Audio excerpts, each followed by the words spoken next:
ഹെഡ്ഫോൺസും പ്ലേലിസ്റ്റുകളും ഒക്കെ വരുന്നതിന് മുമ്പുള്ളൊരു സമയം. ആ ഒരു സമയത്തേക്കൊന്ന് പോകാം.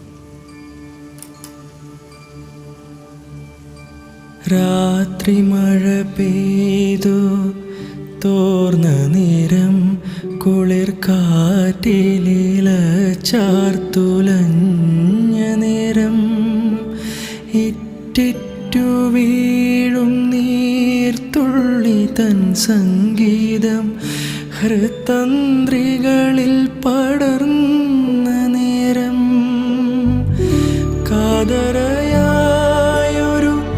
പക്ഷിയൻ ജാലക വാതിലിൻ ചാരേ ചിലച്ച നേരം, വാതിലിൻ ചാരേ ചിലച്ച നേരം, ഒരു മാത്ര വെറുതെ നനച്ചുപോയി.